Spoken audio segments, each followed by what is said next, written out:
You think after so many months in the city, you would stop checking the window every time the siren goes off. Hey everyone, it's your girl Ayla Mode, and welcome to my bedroom. I don't have a proper film setup yet, so until then I'm using windows and natural lighting wherever I find it.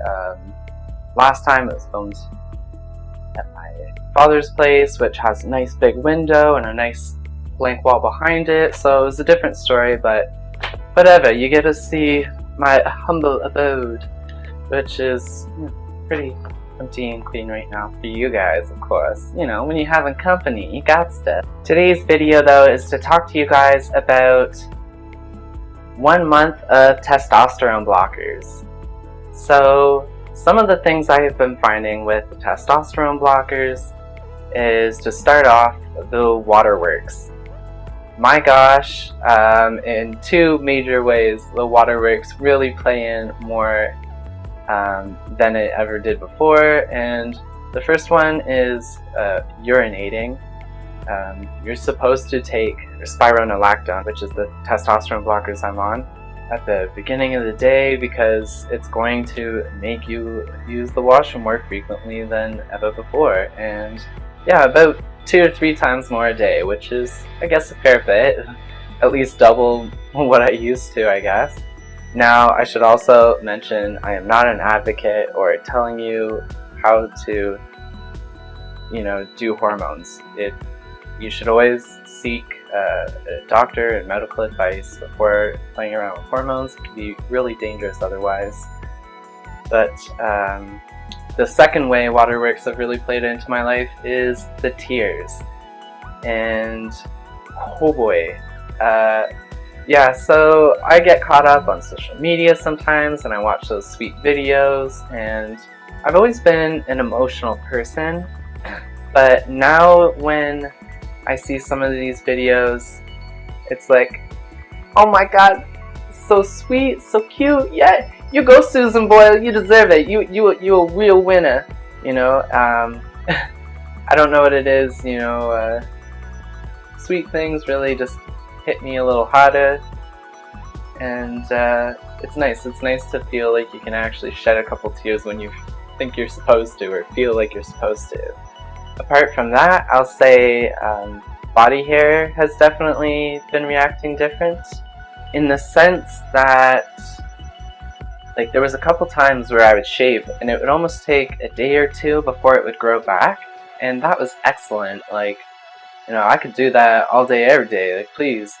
But you really have to do laser to kind of get that removed, and I'm just not there right yet. But for the time being, it seems like it's kind of grown a little more frequently. Now, I just had a doctor's visit earlier this week, and I had my spiro doubled. So we'll see what kind of effects that takes. Otherwise, it seems like acne has been more prevalent as well. I'm certain my body is just preparing for a second run of puberty, which is oh so fun. But hey, if it brings me the changes that I'm looking for, I'm stoked for it. I would also say that it's been easier to keep my voice higher.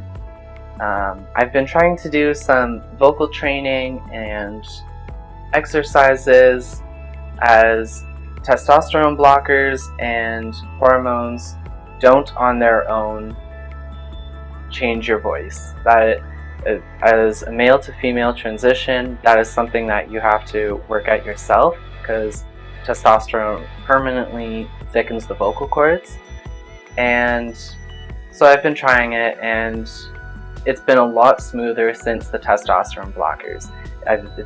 I've been having a way easier time at keeping my voice at a higher pitch, and other people seem to be recognizing and commenting on this as well, which makes me feel awesome. And yeah, apart from that, my body has been a little more reactive than it normally would, and I'll make a disclaimer, it's intimate details, but not to go too in deep, but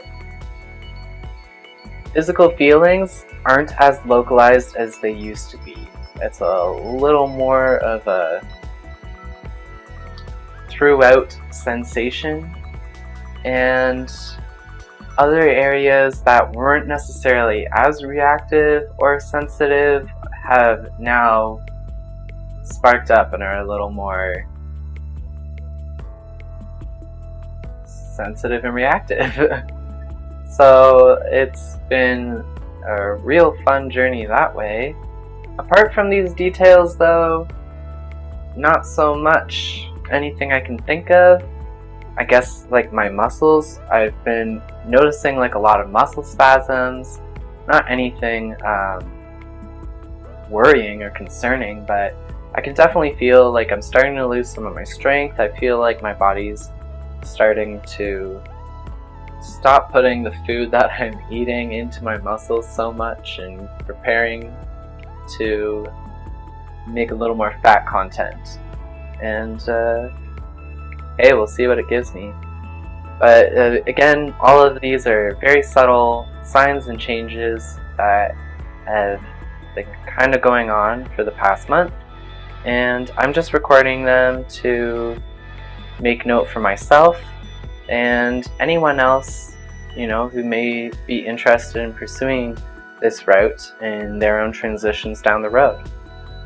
Earlier this week though, when I had my doctor's appointment, I was also given estrogen, and I've started. It's only been a few days since I've been on, not enough to really say anything about that experience at this point, but I'm so excited to just continue moving along this journey, and I'll have a 1 month update a month from now about how my first month on estrogen has been and is going. I look forward to keeping you all in the loop, and I hope you all have an incredible Easter weekend. Until next time, remember to keep your pencils sharp and your mind sharper. Ciao.